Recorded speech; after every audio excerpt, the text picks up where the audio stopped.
오늘 본문에 있는 이 말씀을 가지고 다윗의 실수라는 제목으로 하나님의 말씀을 증거하도록 하겠습니다. 지난주 사무엘상 20장에 있는 말씀을 우리가 살펴봤죠. 우리가 그 20장에 있었던 내용을 잠시 추억을 하게 되면 다윗이 요나단과 이제 다시 재회하고 만나게 됐죠. 근데 다윗이 뜬금없이 갑자기 요나단을 만나자마자 막 따지게 됩니다. 왜 아버지가 나를 죽이려 하느냐, 이유가 뭐냐, 그리고 너는 왜 나한테 그런 이야기를 해주지 않느냐라는 식으로 막 이렇게 이제 요나단하고 이렇게 막 서로 이렇게 옥신각신하는 그런 장면들이 나오죠. 그리고 난 다음에 다윗이 드디어 정말 사울 왕이 자기를 진짜 죽이려는 마음을 가지고 그렇게 행동을 했었구나. 그 이전에 4번이나 죽일 고비가 있었는데 진짜 사울이 나를 죽이려고 했다라는 그 사실을 알게 되는 겁니다. 그리고 그 이후부터 이제 다윗이 무슨 생활이 시작되는 거죠? 바로 도망자의 삶이 시작된다라고 하는 것이죠. 그래서 어떤 목사님은 이 이야기를 광야 속으로 가는 다윗이라는 그런 말로 표현을 하더라고요. 이게 맞는 표현인 것 같아요. 드디어 이제 다윗이 이제 광야라는 곳으로 이제 들어가는 그런 처음에 시작되는 이야기가 바로 오늘 본문에 나오는 21장에 나오는 말씀이다라고 하는 겁니다. 다윗이 이렇게 사울 왕의 칼을 피해서 도망을 다니는데 대략 그 도망 다니는 기간을 이제 성경에 나와 있는 내용을 가지고 쭉 이렇게 계산을 해보면 좀 서로 차이는 있지만 한 10년에서 한 15년. 그러니까 다윗이 도망 다닌 기간이 뭐 한 달, 일주일, 뭐 2주, 뭐 1년 이게 아니라 몇 년 동안입니까? 거의 10년 이상을 사울 왕의 칼에 피하면서 도망다니는 삶을 살아갔다라는 겁니다. 여러분 말이 10년이지 누가 우리 고일한 성도 죽이겠다고 10년 동안 스토킹하고 다니면은 내가 마음 편하게 살 수 있겠어요, 없겠어요?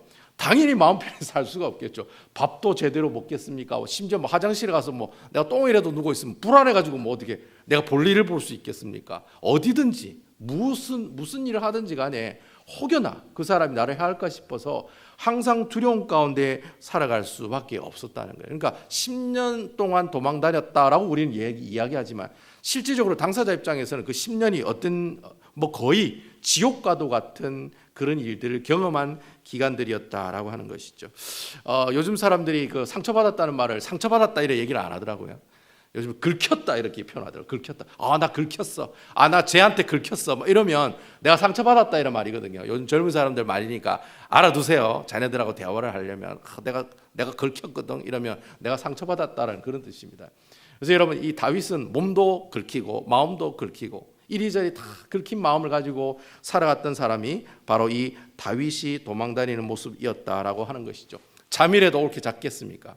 누가 내 죽이려고 칼을 들고 막 밤에도 막 쫓아오는데 당연히 잠도 아마 제대로 잘 수가 없었을 거예요. 뭐 성경에 나오진 않습니다만 이렇게 스트레스를 받으면 이 정도의 스트레스를 받으면 다 뭐가 생깁니까? 다 원형 탈모가 오더라고요. 경험하셨는가 모르겠는데 여러분 경험하셨나 모르겠는데 스트레스를 저도 이제 목회하면서 그 전에 목회하면서 스트레스를 받으니까 머리가 한 가닥 두 가닥 빠지는 게 아니라 어떻게 빠진다고 표현을 해야 되는지 모르겠는데 그냥 슝슝 빠지더라고. 슝슝. 이게 슉 이렇게 하면 그냥 한두 개의 머리카락에 딸려오는 것이 아니라 어떻게 딸려옵니까? 그냥 막 한 뭉탱이 손뭉치가 이렇게 떨어지는 것처럼 이렇게 아무도 경험 안 하셨나 보네. 별로 감동이 없어요. 우리 방지사님을 경험하셨나 모르겠는데 이발을 하시면서 어쨌든 여러분 그 스트레스를 받으니까 머리카락이 막 빠지더라고요. 이 만구 제 생각입니다만 다윗이 거의 도망다니는 10년 동안 머리가 없었지 않았을까? 만구 제 생각입니다. 제 생각에는 그 정도로 스트레스를 많이 받고 도망다니는 삶을 살아갔다라는 것이죠. 그래서 제가 볼 때는 이 다윗이 도망다니는 이 10년의 기간 동안이 거의 인간이기를 포기한 시기, 거의 인간 이하의 취급을 받았던 시기, 바로 그 시기가 바로 다윗이 사울의 칼을 피해서 10년 동안 도망을 다니는 기간들이었다라고 하는 겁니다. 그래서 어떤 신학자들은 이 다윗이 도망다니는 이 장면들을 아주 중요하게 생각하는 분들이 많으세요. 그래서 이 다윗이 도망다니는 이 내용들을 다 이렇게 모아가지고 도망자 삶 1기, 2기, 3기 뭐 꼭 영화 우리 1편, 2편, 3편 뭐 1, 2, 3 이래 나오는 것처럼 다윗이 도망가는 일들을 다윗 도망가는 1기, 2기, 3기로 나누어 가지고 아주 구체적으로 설명하는 그런 신학자들도 있습니다. 왜냐하면 그게 너무 중요하기 때문에, 굉장히 중요하거든요. 다윗이 도망다니면서 경험했던 일들이 나중에 보면 그가 이스라엘의 왕으로 세움을 받는데 아주 큰 토양이 되는 사건들이었기 때문에 그렇게 해석을 하는 사람들도 있더라고요. 또 어떤 사람은 여러분 오늘 우리 사무엘상 21장부터 사무엘하 2장까지 보면 다윗이 도망다니는 이야기가 한 15개 정도가 나옵니다. 맞는지 안 맞는지 여러분 한번 계산해 보세요. 사람에 따라서 12개가 나올 수도 있고 13개가 나올 수도 있어요. 근데 15개 정도로 나누어 가지고 아주 구체적으로 다윗이 여기로 도망갔을 때는 이런 일들이 있었고 이런 영적인 교훈들을 주고 이렇게 아주 구체적으로 섬세하게 해석해 나가는 그런 신학자들도 있더라라는 겁니다. 이게 다윗의 입장에서는 너무나도 힘들고 고통스러운 그런 순간들이죠. 당사자가 당해봐야 알죠. 안 그렇습니까, 여러분? 남이 하는 이야기라고 힘들었겠구나 이렇게 생각하겠지만 다윗의 입장에서는 얼마나 힘들고 고통스러운 그런 기간들이었겠습니까? 하지만 여러분, 이러한 다윗의 도망다니는 모습들 우리가 조금만 영적인 눈으로 다시 조금만 이렇게 쳐다보면 바로 하나님께서 그러한 사건 하나를 통해서 어떻게 해요? 앞으로 하나님께서 하나님 나라를 만들어 가기를 원하시는데 그 하나님 나라를 만들어 가는데 누구를 사용합니까? 다윗을 사용하거든요. 그래서 다윗이 그 하나님의 나라를 다스리고 통치해 나가는데 큰 도움이 되고 때로는 다윗의 인생의 터닝 포인트가 되는 이 10년 동안의 도망자의 삶이 없었다면 다윗은 없었다 라고 이야기하는 목사님들도 계시더라고요. 저는 그 이야기에 전적으로 동감을 해요. 다윗이 10년 동안 도망다니는 일이 없었으면 정말 하나님께서 기뻐하시는 왕이 되었을까? 제가 볼 때는 될 수 없었다라고 봐요. 그만큼 이 10년의 기간이 다윗의 입장에서는 너무 고통스럽고 힘든 기간이었지만 그렇지만 전체적으로 하나님의 계획과 하나님의 전체 틀 가운데서 보면 오히려 다윗에게는 그 인생의 터닝 포인트가 되는 그런 기간들이었다라고 우리가 얘기해 볼 수가 있다라고 하는 것이죠. 제가 항상 성경을 볼 때, 구약 성경을 특별히 볼 때 안경을 가지고 성경을 보라고 했죠. 그죠? 어떤 안경이랬습니까? 하나님 나라와 언약이라고 하는 두 렌즈가 있는 안경을 가지고 성경을 보라고 말씀을 드렸어요. 오늘 이 다윗이 도망다니는 이 모습들도 우리가 하나님 나라와 언약이라는 안경을 가지고 한번 살펴보면 크게 이 도망자의 삶을 살아갔던 이 다윗의 이 이야기를 크게 두 가지의 내용으로 우리가 해석해 나갈 수 있다는 거예요. 첫 번째가 뭐냐면 바로 이런 다윗의 도망자의 삶이 다윗에게는 정말 앞으로 이스라엘의 왕으로 세움을 받는, 그러니까 하나님이 기뻐하시는 왕으로 세움을 받는 좋은 기회가 되는 시기였다는 거예요. 그러니까 우리가 언약과 하나님 나라의 관점으로 보면 그 기간이 그런 기간들이었다는 거예요. 그 두 번째는 또 어떤 해석을 할 수가 있느냐 하면은 하나님께서 다윗을 통해 하고 싶은 일이 있거든요. 그게 뭐냐면 하나님의 말씀이 통치하는 나라, 하나님의 언약이 통용되는 나라. 쉽게 설명하면 하나님께서 기뻐하시는 나라, 그 나라, 하나님의 나라죠. 그 나라를 회복하기 위해서 하나님께서 이 다윗을 통해서 어떻게 해요? 그 고난 가운데 다윗의 어떤 구체적이고 세밀하고 아주 스펙타클한 모습을 다윗이 계속해서 경험케 함으로 해서 무엇을 만들어 가시는 겁니까? 하나님이 점점 하나님이 원하시는 이스라엘이라는 나라를 틀을 만들어 가신다라는 거예요. 이게 바로 두 번째로 도망자의 삶을 살아가는 다윗의 두 번째의 내용으로 우리가 해석할 수 있는 내용들이다라고 하는 겁니다. 근데 여러분 결과적으로 볼 때 다윗이 하나님 나라를 세우는 데 쓰임 받는 도구로 사용이 되기는 돼요. 나중에 왕이 되잖아요. 이스라엘의 제2대 왕이 다윗이잖아요. 이스라엘의 제2대 왕이 돼요. 그리고 하나님의 쓰임 받는 그런 놀라운 하나님의 백성이 됩니다. 근데 여러분 정말 하나님께서 원하셨던 그 완벽한 하나님 나라가 이 다윗 왕을 통해서 만들어졌을까요? 안 만들어졌을까요? 성공했을까요? 실패했을까요? 성공했을까요? 실패했을까요? 성공하면 제가 얘기를 안 하겠죠. 실패했다는 거예요. 우리 눈에는 다윗이 정말 훌륭한 왕이다. 정말 저렇게 하나님 말씀대로 순종 잘하는 왕이 있었을까라고 생각할 정도로 성공한 왕이다라고 이야기할 수도 있고, 인간적인 관점으로 봤을 때도 다윗이 왕으로 있었을 때 이스라엘이 제일 부강하고 제일 잘 먹고 잘 살았을 때거든요. 그것보다 더 잘 살았을 때는 이제 자기 아들인 솔로몬 왕 시대 때 더 크게 잘 먹고 잘 살았지만 그 틀을 마련한 사람이 바로 누구냐면 바로 이 다윗 왕이었다라고 하는 겁니다. 근데 이렇게 다윗이 하나님이 원하시는 완벽한 하나님의 나라를 만들지는 못했어요. 하지만 우리가 다윗의 그 어떤 실패의 모습들, 다윗의 실수의 모습들을 보면서 우리가 어떤 것을 느낄 수 있느냐 하면, 하나님 나라는 이런 거구나. 하나님께서는 하나님 나라의 백성이 이렇게 살아가는 왕을 하나님 기뻐하시는구나. 바로 그러한 내용들을 어떻게 해요? 맛배기로 볼 수 있다는 거예요. 누구를 통해서? 이 다윗을 통해서. 사실 여러분 따지고 보면 다윗이 저보다 더 나쁜 놈이에요. 저는 간음죄도 짓지도 않았고 살인죄도 짓지도 않았고 아들이 저 죽이겠다고 구테타도 일으킨 적도 없고요. 지금은 다 대학교 다니기 때문에 그렇겠습니다만 나중에 눈 똑바로 뜨고 아버지가 뭔데요 하면서 그래 달려든 적도 없고요. 제가 봤을 때는 객관적으로 볼 때는 다윗보다는 제가 그래도 하나님 말씀 율법을 가지고 보면 제가 좀 그래도 다윗보다는 조금 나을 수도 있다라고 이렇게 우리가 얘기해 볼 수 있다라고 하는 것이죠. 그럼에도 불구하고 하나님께서는 이 다윗을 통해서 어떻게 합니까? 이스라엘 백성들이 계속해서 하나님의 나라를 만들어 나가는데 실패하고 실수하는 모습들을 바로 이 말씀을 통해서 우리에게 전달하고 계신다는 거예요. 그러면 과연 우리가 이런 다윗의 모습이 정말 하나님께서 기뻐하시는 왕으로 세움 받고 결국은 하나님 나라의 완벽한 하나님 나라의 모습들을 만들지는 못했는데, 그러면 도대체 누가 완벽하고 완성된 하나님의 나라를 만드시냐, 누가 그것을 회복하느냐 말이죠. 누가 여러분 완벽한 하나님의 나라를 완성하십니까? 문 목사가 질문하는 모든 질문의 90% 이상은 뭐다? 일단 예수님, 일단 믿고 보는 예수님, 예수 그리스도라고 얘기하면 다 맞습니다. 여러분 누가 하나님의 나라를 완성하십니까? 바로 이 땅에 오시는 예수 그리스도, 바로 그 예수 그리스도를 통해서 이 나라에, 이 땅에 하나님의 나라가 완성되는 모습들을 보게 된다라고 하는 겁니다. 그러니까 여러분 우리가 구약 성경을 쭉 읽어보시면 이스라엘 백성들이 하나님한테 막 얻어터지는 이야기가 많이 나와요. 아니면 하나님께 막 칭찬받는 이야기가 많이 나와요. 여러분 구약 성경을 보니까 어때요? 우울하고 암울해요. 맨날 터져. 맨날 이스라엘 백성들 맨날 하나님 앞에 죄짓고 회개하고 터지고 바벨론 포로로 잡혀가고 맨날 그렇게 살아요.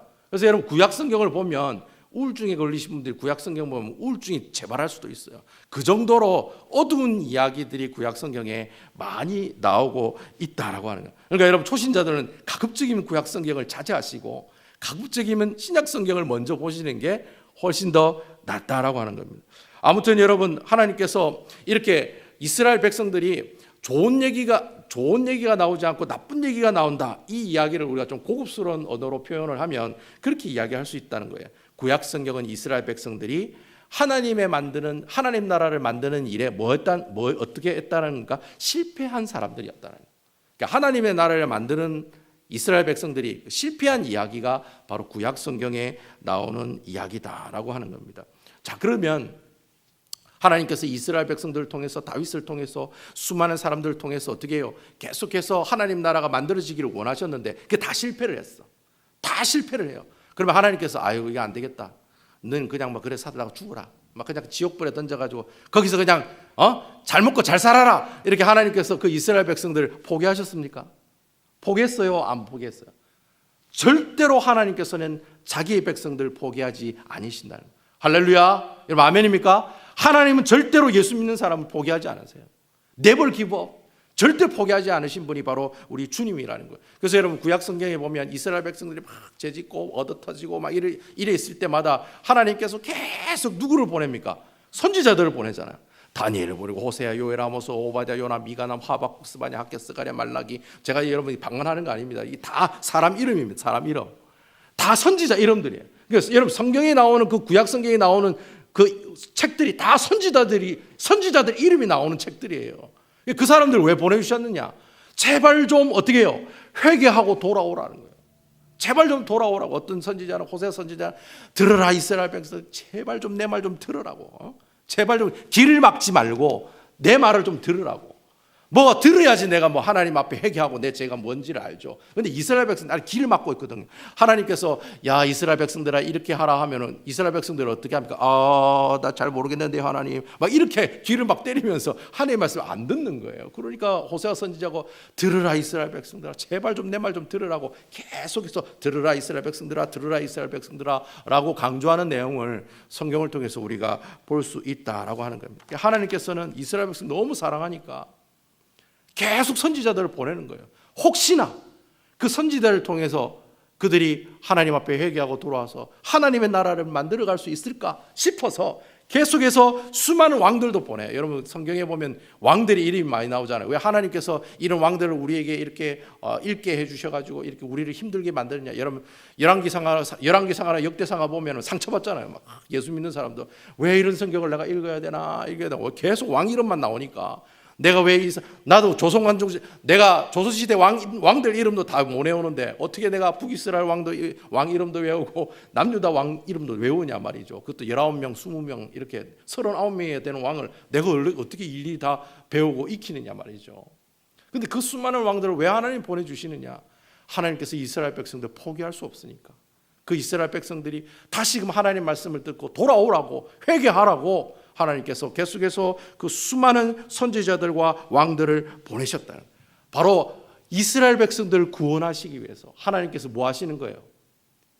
열심을 내시는 거예요. 그래서 어떤 목사님이 하나님의 열심이라고 표현하는 거예요. 자기 백성을 저희 죄에서 구원하는 하나님의 그 한 백성이라도 하나님께서 살리고 구원하시기 위해서 어떻게 해요? 그 수많은 열심의 모습들을 보여주고 있는데 그 내용이 어디에 나옵니까? 구약 성경에 나온다는 거예요. 그러니까 여러분 구약 성경은 하나님께서 우리를 구원하시기 위한 그 놀라운 열심이 기록된 책이 바로 구약 성경에 나오는 말씀이요 신약 성경에 나오는 성경 66권에 나오는 말씀이다라고 하는 겁니다. 그럼 여러분 하나님께서 이렇게 하나님의 열심의 최고의 클라이막스가 되게 한 사건인데 그게 뭡니까 여러분? 하나님께서 우리를 구원하시기 위해서 최선을 다해서 열심으로 이런 선지자들을 보내시고 왕들도 세우셨는데 그 하나님의 열심의 최고의 클라이막스 누굽니까? 예, 무조건 예수 그리스도. 예, 무조건 예수님. 못 먹어도 고에 무조건 예수님이에요. 바로 하나님의 열심의 최고의 클라이막스가 바로 예수 그리스도라는 거예요. 그래서 예수님이 중요한 거예요. 그래서 예수님을 믿을 때 구원을 받는 거예요. 여러분 아멘입니까? 예수님 외에 다른 걸 믿으면 구원받을 수가 없어요. 성경은 바로 예수님의 구원에 관한 이야기를 적은 책이기 때문에 하나님의 열심의 최고의 클라이막스는 예수님이라는 사실을 우리에게 이야기해주고 말해주기 위해서 기록한 책이 바로 뭐예요? 성경 66권에 나오는 책이라는 거예요. 그래서 여러분 예수님께서 이 땅에 오셨을 때 그때부터 진정한 무엇이 시작됩니까? 하나님 나라가 시작되는 거예요. 목사님, 예수님이 이 땅에 왔을 때 하나님 나라가 어떻게 시작되었습니까? 여러분 성경에 보면 신약 성경에 보면 예수님께서 수많은 병자들을 치유하시고 그리고 여러분 무리를 걸어가는 놀라운 역사가 있고 바람도 잠잠케 하시고 심지어 귀신도 떠나가게 하시고 그리고 여러분 죽은 사람도 다시 살리시고 오병이어 칠병이의 기적을 일으키시고 여러분 그런 기적들이 왜 일어납니까? 하나님의 나라에 예수 그리스도께서 이 땅에 오셨기 때문에 그 나라가 하나님의 나라인 거예요. 그러니까 하나님의 나라다 보니 그곳에 뭐가 있는 거예요? 하나님의 놀라운 기적과 역사들이 일어나는 거예요. 누가 오셨기 때문에? 예수 그리스도께서 이 땅에 오셨기 때문에 그런 역사들이 일어나더라는 거예요. 아멘입니까? 네? 근데 여러분 뭐 신약 성경에 예수님 막 기적을 일으키고 이적을 일으킨 게 우리 예수님 대단하신 분이야 이거 보여주려고 그거 보여주시는 게 아니라는 거예요. 하나님의 나라가 임한 곳에는 그런 놀라운 역사와 기적들이 일어난다는 거예요. 바로 그런 기적들이 있었던 것이 바로 에덴 동산에 아담과 하와가 살고 있었던 에덴 동산이었는데 그 에덴 동산에 죄가 들어옴으로 해서 어떻게 됩니까? 그들이 하나님께서 가지고 계시는 그 놀라운 평안과 안식을 다 누리지도 못하고 에덴 동산에서 동쪽으로 다 쫓김을 받는 그런 모습을 겪는 사람이 바로 아담과 하와잖아요. 근데 그것을 회복하러 오신 분이 누구예요? 예수 그리스도라는 거예요. 근데 여러분 많은 신학자들이 얘기하기 예수님께서 이 땅에 오심으로 하나님 나라는 시작되었지만 완벽한 하나님의 나라는 아니다라고 이야기를 해요. 그러면 여러분 도대체 그 완벽한 하나님 나라는 언제 오느냐? 바로 십자가에 죽으시고 부활하시고 승천하신 그 예수님이 다시 이 땅에 어떻게 하시면? 재림하시면 이 땅에 다시 오시면 바로 그 나라가 어떤 나라가 되는 거예요? 새 하늘과 새 땅이 되는 거예요. 이걸 여러분 한자어로 신천신지라는 말인데 여러분 이 신천신지라고 하는 새하늘과 새 땅이란 말을 신천지가 먼저 써가지고 교회에서는 신천신지란 말 잘 안 써요. 진짜 좋은 표현인데 예수님께서 이 땅에 다시 오실 때 그때 이 모든 세상이 새하늘과 새 땅으로 변화되고 바로 그것이 완벽한 하나님의 나라의 모습으로 변한다는 거예요. 아멘입니까? 그때 우리 주님과 함께 내가 영원토록 주를 찬양하며 살아가는 그 모습을 두고 우리는 뭐라고 얘기합니까? 하나님과 함께 하시며 영생이다 라고 이야기한다는 겁니다.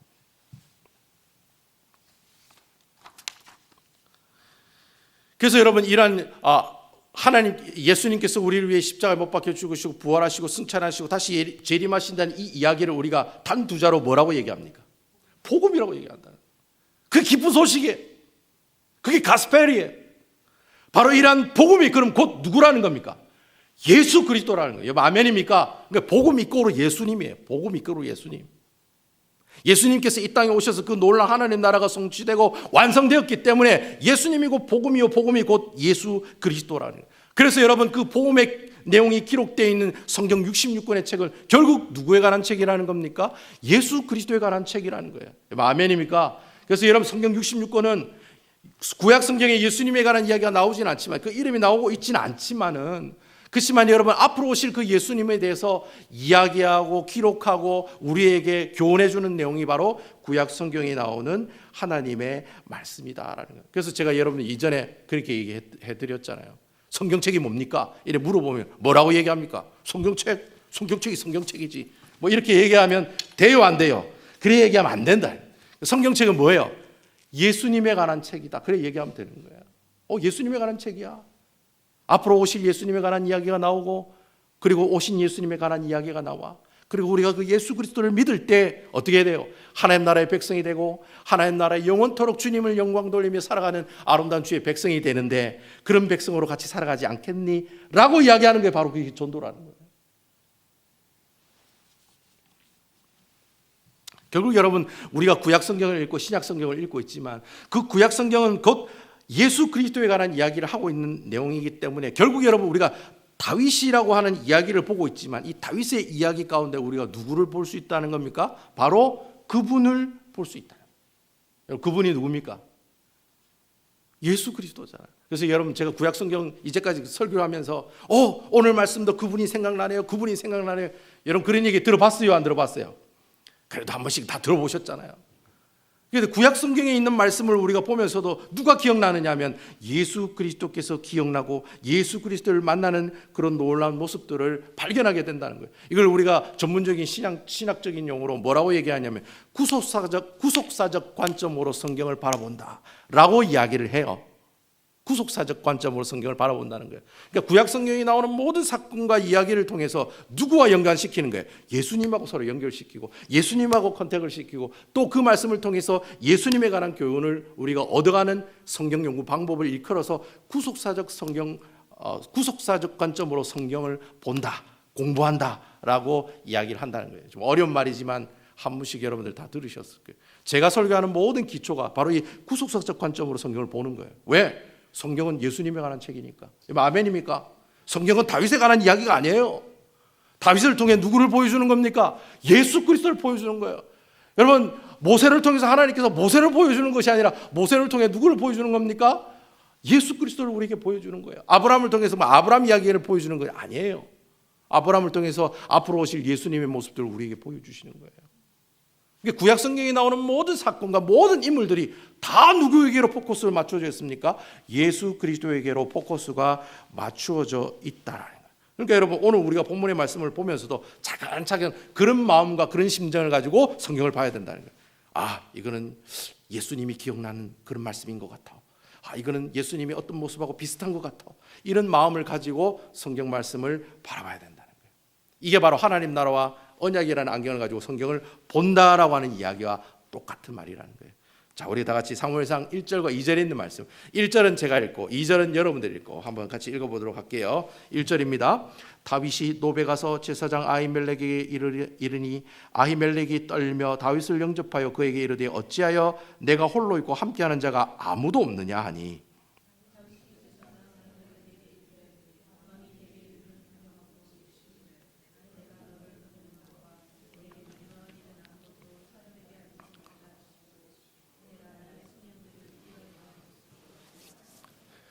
자, 다윗이 마지막으로 요나단을 만나고 난 다음에 이제 도망자의 삶이 시작되는데 제일 처음 도망간 곳이 어디냐면 노비라고 하는 곳이었어요. 여러분, 이 노비라고 하는 곳은요, 그 당시 하나님의 성막이 있는 곳이었어요. 원래는 이 성막이 어디 있었냐면 실로라는 곳에 성막이 있었어요. 근데 여러분, 이전에 이스라엘이 블레셋과 싸우는데 뭘 뺏깁니까? 하나님 법궤를 뺏기잖아요. 그러니까 하나님 법궤를 뺏기면서 블레셋 사람들이 실로라는 것을 다 이렇게 황폐화시켜 버렸어요. 그러니까 이제 이스라엘 백성들이 황급히 그 실로에 있는 성막을 다 어디로 옮깁니까? 노비라고 하는 곳으로 그 성막을 다 옮겼다는 거예요. 자, 근데 여러분, 그 성막에 하나님 법궤는 있어요, 없어요? 법궤는 있을까요, 없을까요? 없죠. 어디에 있습니까? 기럇 여라임의 아비나답의 집에 그 법궤가 있는 거예요.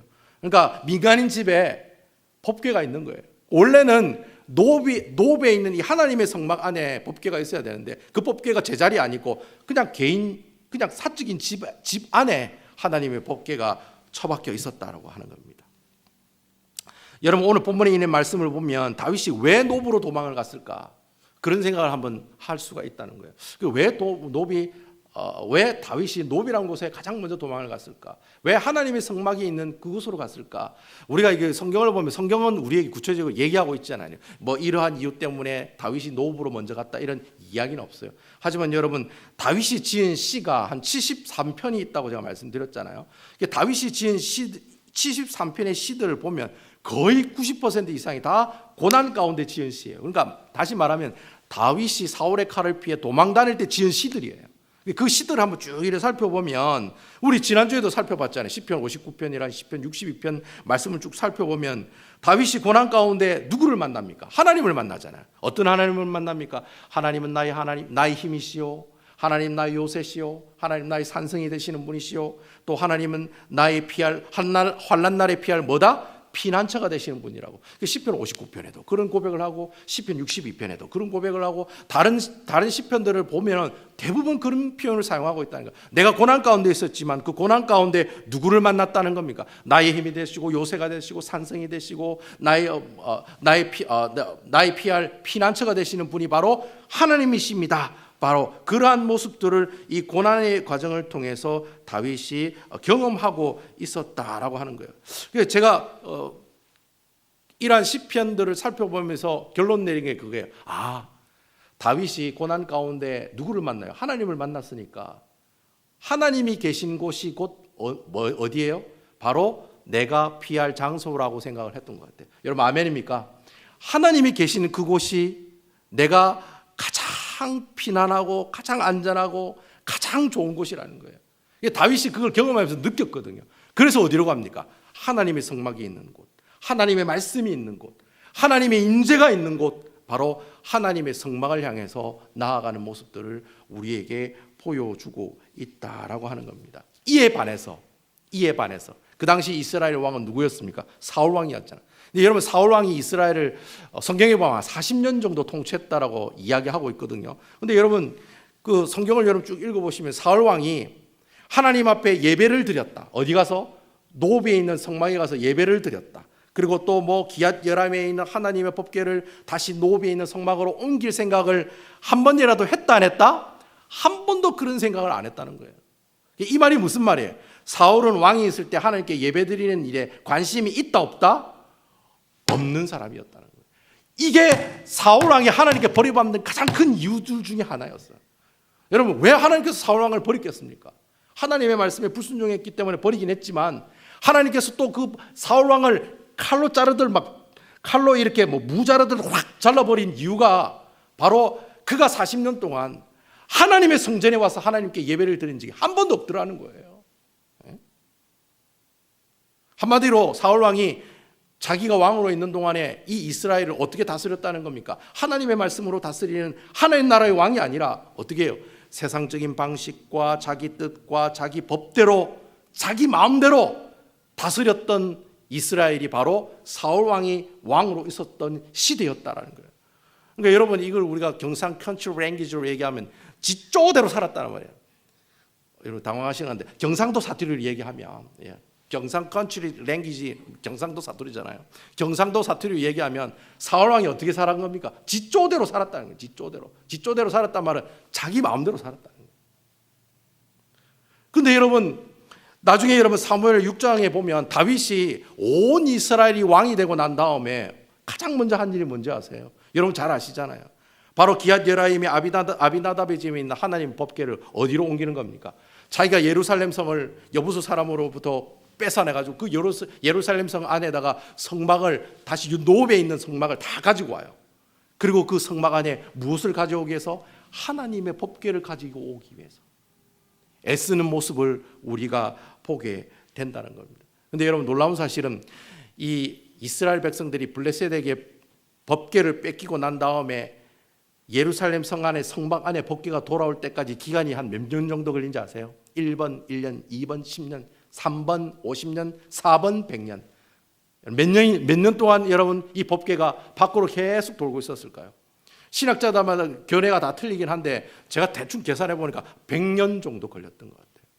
그러니까 그 100년 동안에 사울 왕은 한 번도 하나님 앞에 예배를 드리지 않았다는 거예요.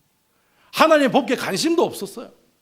그냥 자기가 잘 먹고 사는 일에만 포커스로 맞춰 살아갔던 사람이 바로 사울 왕이었다라는 거예요. 여러분 사울 왕이 이렇게 예배를 드리지 않았다는 말은 당연히 이스라엘 백성들은 어떻게 살았다는 겁니까? 당연히 그렇게 살았다는 거죠. 여러분 목사가 예배를 잘 안 드리는데 여러분 성도들이 예배 드리겠어요? 여러분 한번 생각해 보세요. 아버지가 가정에서 가정 예배도 드리지 않는데 야 너 예배 드리자 하면은 아버지나 잘 드리세요 이렇게 얘기하지. 예? 아버지는 내가 가정 예배를 인도 안 하는데 그 가정에 무슨 가정 예배가 이루어질 수가 있겠습니까? 그러니까 여러분 왕이 하나님 앞에 예배 드리는 자리로 나가지 않는데 어떻게 이스라엘 백성들이 하나님께 예배 드리는 삶을 살아갔겠어요? 그래서 여러분 다윗이 왕이 되고 하나님의 언약궤를 기욤 여라임 아비나답의 집에서 이 예루살렘 성 안에 성막에 옮기는 이것을 하나님이 기뻐했다, 기뻐하지 않았다?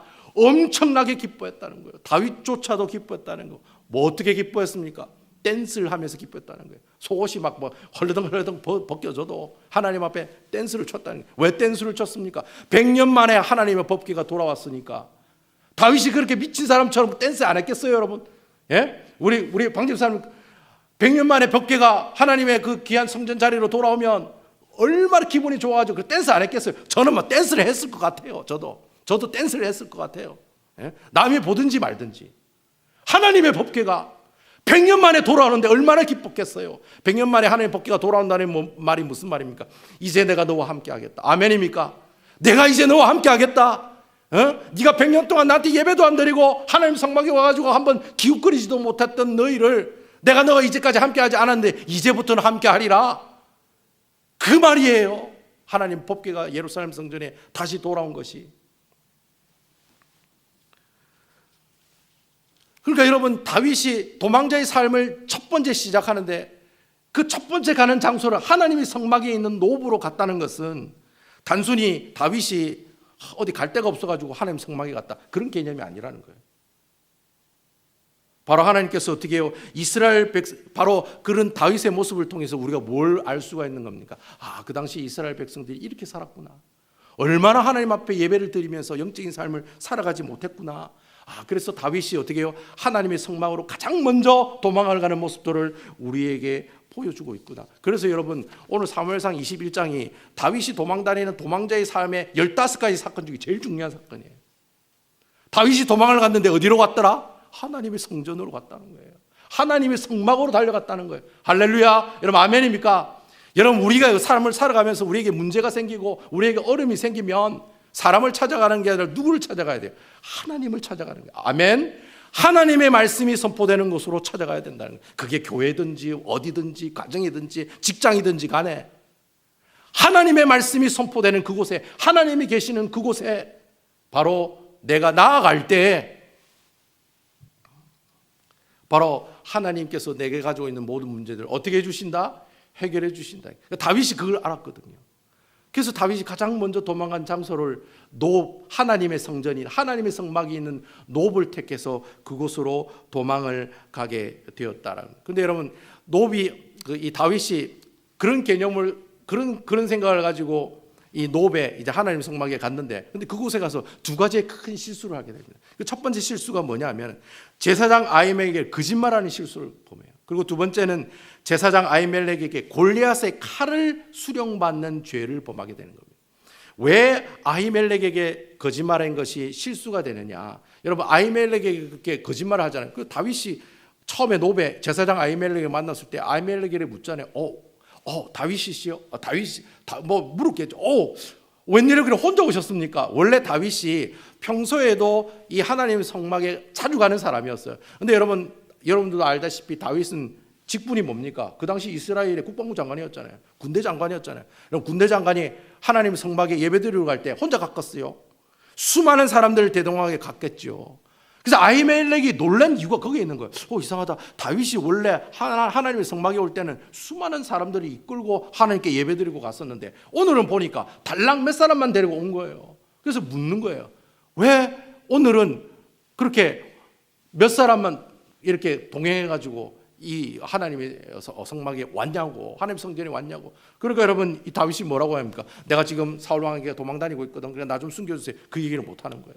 그래서 뭐라고 얘기하냐면 그냥 사울 왕이 나에게 비밀스러운 임무를 맡겨주었기 때문에 아주 특공대를 조직해가지고 소수의 인원만 선발해가지고 지금 어떻게 해요? 바로 이 하나님 성전에 내가 왔다. 그래서 내가 지금 이렇게 적은 인원을 데리고 왔다라고 이제 거짓말을 하게 되죠. 여러분 결국 이렇게 거짓말하고 난 다음에 일어났던 일이 뭡니까? 다음 장에 보시면 그때 그 하나님의 성전에 성막에 누가 있었습니까? 에돔 사람 도액이라고 하는 나쁜 사람이 있었어요. 하여튼 일단 여러분 에돔 사람 하면 나쁜 놈 이렇게 생각하면 돼요. 성경에 에돔 사람 하면 이건 나쁜 사람이야 라고 생각하시면 돼요. 이게 도액이라고 하는 사람이 그 장면을 보거든요. 이 다윗이 아히멜렉으로부터 뭐예요? 거룩한 떡도 공급받고 골리앗의 칼도 제공받고 이런 사실을 사울 왕에게 하나하나 이제 고자질을 하는 겁니다. 결국에는 나중에 어떻게 해요? 이 사울 왕이 이 노베에 있는 제사장들을 다 어떻게 합니까? 죽이는 그런 비극적인 일이 일어났다는 거예요. 근데 여러분 궁금하지 않습니까? 어떻게 사울 왕이 제사장들을 저렇게 처참하게 죽일 수 있을까? 여러분 궁금하지 않으세요? 왜 죽였을까요? 여러분 이유가 있어요. 여러분 원래 이 거룩한 떡이라고 하는 것은 누구만 먹을 수 있느냐 하면 제사장들만 먹을 수가 있어요. 근데 여러분 이 제사장들 외에도 먹을 수 있는 사람이 또 한 사람이 있어요. 그 사람이 바로 하나님의 기름 부음을 받은 사람은 그 거룩한 떡을 먹을 수가 있어요. 그래서 여러분 옛날에 사무엘상 10장에 보면 이 사울이 처음에 하나님의 기름 부음을 받았을 때 긴가민가 자기가 왕인지도 모르고 있을 때 하나님께서 세 가지의 어떤 기적들을 보여주시면서 네가 하나님의 세운 왕이라는 것을 보여주잖아요. 그때 그 두 번째 사건이 뭐냐면 그 세 덩이의 떡덩이와 세 덩이의 그 예물을 가지고 세 가지 예물을 가지고 하나님의 성전에 올라가는 제사장들을 만나요. 근데 그 제사장이 이 사울 왕에게 뭘 줍니까? 떡덩이를 줘요. 거룩한 떡을 주는 거예요. 그리고 사울 왕이 그걸 받았어. 그러면 이 사울 왕은 나중에 뭐가 된다는 겁니까? 이스라엘의 왕이 된다는 거죠. 자, 그러면 다윗이 아히멜렉으로부터 거룩한 떡을 받았어요. 자, 여러분 사울 왕은 뭐 어떻게 생각했을까요? 걔가 배가 고파가지고 막 그거라도 먹었겠지가 아니라 뭐예요? 아히멜렉이 앞으로 왕이 될 사람은 사울 왕이 아니라 누구다? 다윗 왕이라고 생각했기 때문에 그 거룩한 떡을 다윗에게 줬다라고 생각하는 거예요. 그러니까 그 사울 왕이 그 노베에 있는 제사장들을 죽인 죄는 무슨 죄입니까? 쿠데타 반역죄라는 거예요.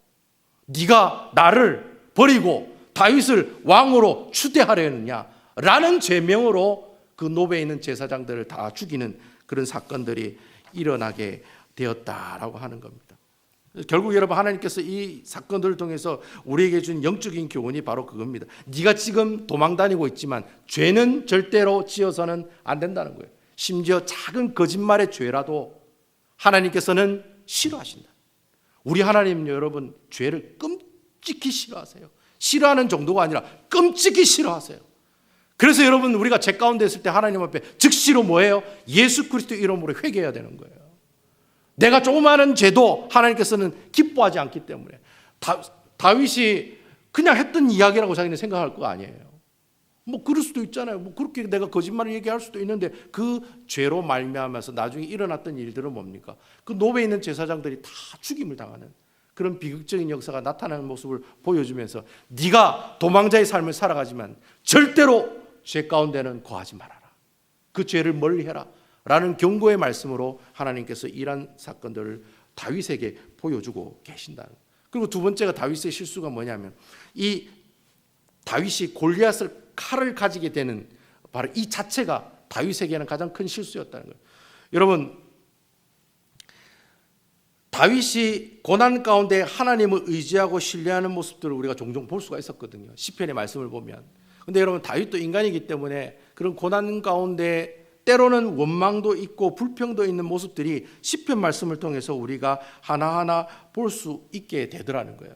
자, 여러분, 너무 배가 고팠어요. 그 거룩한 떡을 먹었어. 그 거룩한 떡을 먹기 전에는 사울의 칼이 이 골리앗의 칼이 눈에 들어와요, 안 들어와요? 안 들어와. 먹는 게 바쁘니까. 근데 먹고 등 따시고 배부르다 보니까 그 다음부터 뭐가 생각나는 거예요? 나한테 칼이 하나 있었으면 좋겠는데. 왜? 군대 장관 출신이니까, 칼을 잘 쓰는 국방부 장관이니까 내가 칼 한 자루만 있으면 내가 도망 다니는 삶이 그다지 그렇게 무섭진 않겠다, 그렇게 생각을 한 거예요. 그래서 이 다윗이 순간 배부르고 등 따시는 그 순간에 아히멜렉에게 물은 거예요. 혹시 칼을 가지고 있지 않느냐고. 그러니까 이 아히멜렉이 뭐라고 얘기합니까? 이전에 네가 골리앗을 죽였을 때 그 칼을 하나님의 성전에다가 드렸지 않느냐. 그 칼 내가 아직도 가지고 있다고. 네가 그 칼 필요하냐? 그러니까 다윗이 뭐라고 얘기해요? 내가 그거 필요하다고, 달라고. 그래서 여러분, 이 다윗이 이 골리앗이 가지고 있었던 그 칼을 소유하게 되고 가지게 되었다는 겁니다. 여러분, 이 말이 무슨 말이에요? 원래는 다윗이 누구만을 의지하고 누구만을 바라봐야 됩니까? 여호와 하나님만을 바라보고, 나의 힘이고 나의 산성이요 나의 요새고 환난 날에 피할 피난처고, 그렇게 고백했잖아요. 그러면 솔직히 여러분, 골리앗의 칼이 필요할까요, 안 필요할까요? 필요하지 않죠. 오직 누구만 의지하면 돼요? 하나님만 의지하면 되는데, 그 순간, 그 짧은 순간에 다윗이 칼 한 조각만 있으면 좋겠는데, 그럼 내가 잘 도망을 갈 것 같은데, 그래서 어떻게 해요? 그 골리앗의 칼을 취하게 됐다는 거예요. 근데 여러분, 결국에 이 골리앗의 칼을 이 다윗이 소유하고 했는데, 나중에 이 골리앗의 칼을 다윗이 사용해요, 안 사용해요? 한 번도 사용하지 못해요. 여러분, 이 다윗이 노 제사장들 노업에서부터 두 번째로 도망간 곳이 어디입니까? 성경에 보면 뭐라고 얘기하고 있습니까? 10절에 보면 그렇게 얘기하고 있잖아요. 그날에 다윗이 사울을 두려워하여 일어나 도망하여 가드왕 아기스로 갔다. 여러분, 이 가드왕은 블레셋 사람, 이 블레셋이라고 하는 나라가 5나라가 연합이 돼가지고 만들어진 나라거든요. 그곳에 이제 가드라고 하는 조그만 성읍이 있어요. 그 가드를 관리하고 다스리고 있는 왕 이름이 아기스였어요. 근데 여러분, 이 다윗이 얼마나 급했으면 골리앗의 칼을 들고, 그 블레셋 장군의 골리앗의 칼을 들고 어디로 들어간 거예요? 블레셋 사람의 땅으로 들어갔다는 거예요. 이거는 미치지 않고서는 이런 행동을 할 수가 없다는 거예요. 어떻게 골리앗의 칼을 들고, 내가 이 골리앗 죽인 사람이거든 하고 블레셋 땅에 가면 블레셋 사람들이 다윗을 보고 그냥 가만히 있겠어요? 죽이죠. 근데 그 행동을 지금 다윗이 하고 있다는 거예요. 그래서 다윗이 골리앗 칼 들고 블레셋 땅에 갔다가 아찼구나 싶은 거예요. 내가 잘못 왔구나. 그래가지고 어떻게 해요? 미친 척하면서 침을 질질 흘리고 온갖 수모를 당하면서 그 블레셋 땅을 다시 벗어났던 그 사건이 바로 두 번째 다윗이 도망을 갔던 이 가드 왕 아기스 왕의 도망을 갔던 그 사건의 이야기가 바로 그 두 번째 사건, 두 번째 다윗의 실수로 나타났다는 거예요. 그러니까 하나님께서 골리앗의 칼을 들고 블레셋 땅으로 간 이 다윗의 행동을 보면서 우리에게 주시는 영적인 교훈이 바로 그거예요. 하나님 의지하기로 결심했다면, 내가 하나님 믿기로 결심했다면 이제부터라도 그 골리앗을 칼을 의지하는 사람이 아니라 누구를 의지하는 사람이 되어야 되는 거예요? 하나님을 더욱더 의지하는 사람이 되라는 거예요. 그걸 하나님께서 이 사건을 통해서 다윗에게 이야기하는 거예요. 네가 옛날에 내가 산성이고 요새고 방패고 피난처라면서, 근데 왜 골리앗의 칼이 필요한데 제발 좀 그래 살지 말라고. 그러니까 앞으로는 누구만 의지해라? 나만 의지하라는 거예요. 네가 골리앗 칼 들고 블레셋 땅에 가니까 네가 그 골리앗 칼로 블레셋 사람들 다 죽였나? 그렇지 않다는 거예요. 오히려 어떻게 해요? 골리앗 칼은 사용하지도 못하고 오히려 미친놈처럼 침 질질 흘리면서 온갖 수모를 당하면서 어떻게 해요? 블레셋 땅을 떠나가는 그런 모습들을 경험하게 되더라는 거예요. 그러니까 여러분, 이 다윗의 도망다니는 그 인생의 모습들을 쭉 살펴보면 다윗이 아주 완벽하고 아주 엘레강스하고 아주 멋있게 엘리트답게 도망자의 삶을 살아갔던 것을 우리에게 보여주고 있느냐? 절대 그렇지 않다는 거예요. 여러분, 다윗이 도망다니는 그 사건들을 하나하나 살펴보면 온통 실수투성이밖에 없어요. 계속 하나님께서 어떻게 해요? 다윗의 그 실수들을 우리에게 보여주고 계신다. 그럼에도 불구하고 하나님께서는 그 다윗의 실수를 통해서 무엇을 이루어 가십니까? 하나님 나라의 왕으로 세우신 그 하나님께서 기뻐하시는 왕으로 세우고 나가는 그 계획들을 하나하나 진행해 나가시는 분이 바로 우리 하나님이시다.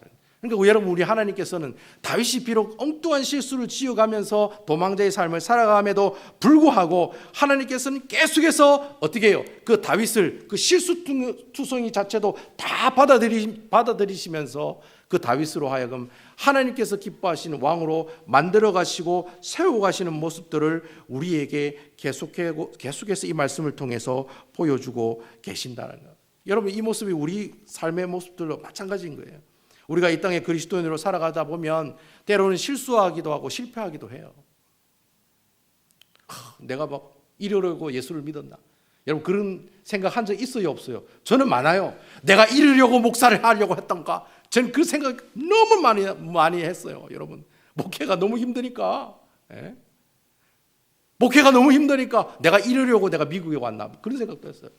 내가 이렇게 하려고 내가 미국에 온 것도 아닌데 왜 하나님께서 나에게 이런 모습들을 보여주시고 이런 경험들을 해 나가시느냐. 그럼에도 불구하고 내가 참 부족하고 실패하는 그런 모습들을 통해서 하나님께서 원하시는 것은 바로 네가 그런 모습이 있을 때마다 누구를 바라보라는 거예요? 예수 그리스도의 십자가의 은혜를 바라보라는 거예요. 여러분, 아멘입니까? 예. 예수님 십자가 바라봐라는 거예요. 네가 예수를 믿다가 이 사람한테도 마음의 긁힘을 받고 저 사람한테도 김 집사한테도 마음의 긁힘을 받고 박 집사한테도 내가 마음의 긁힘을 받고 목사님한테도 마음의 긁힘을 받고 온 주위에 있는 사람들한테 다 긁힘을 받아도 그 긁힘을 가지고 누구에게로 찾아가라는 겁니까? 예수 그리스도의 십자가 앞에 들고 나오라는 거예요. 여러분, 아멘입니까?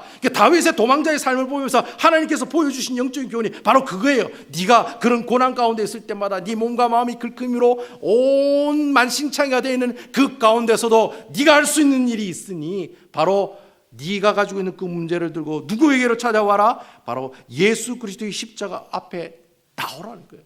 그리고 뭐 하라는 거예요? 지난주 말씀처럼 토로하라는 거예요. 오바이트하라는 말이 아니에요. 나의 가지고 있는 기도를 어떻게 해요? 하나님 앞에 이야기하라는 거예요. 주님, 저 이렇게 상처받고 있습니다. 저 이렇게 고통스럽습니다. 제 이 문제를 해결받아야 됩니다. 제 이 문제 해결되지 않으면 아무것도 할 수 없습니다라고 하나님 앞에 토로하라는 거예요. 어디 앞에서? 예수님의 십자가 앞에서 토로하라는 거예요. 아멘입니까?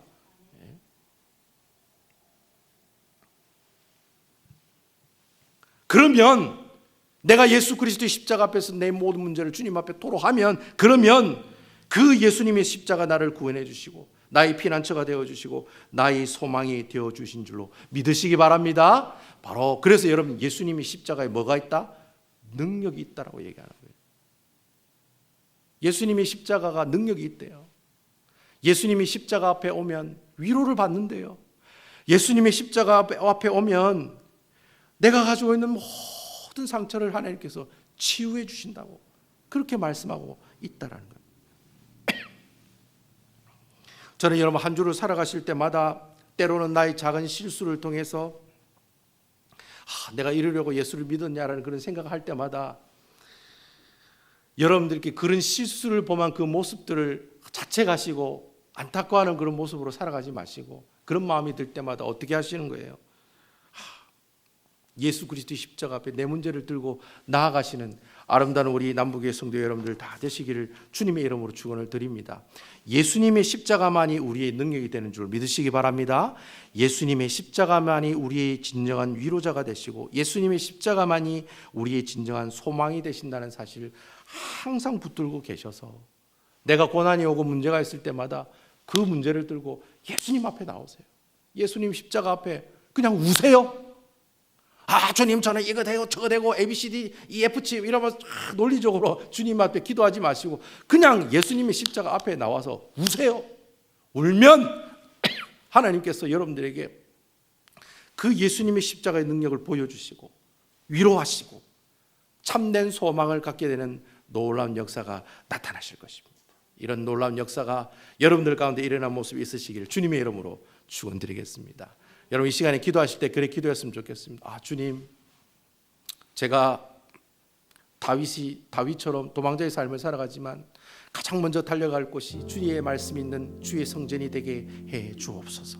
주님, 정말 힘들고 어려울 때 하나님의 성전에 나와서 그냥 우는 사람이 되게 해주세요. 그냥 예수님의 십자가 앞에서 우는 사람이 되게 해주세요. 그리고 하나님의 능력 보게 해주세요. 하나님의 소망 보게 해주시고 하나님의 위로받는 사람 되게 해주세요. 다윗만 그런 경험을 하는 것이 아니라 저도 그런 경험할 수 있도록 주님 도와주세요. 우리 다 같이 이 시간에 하나님 앞에 동성으로 기도하며 나가도록 하겠습니다.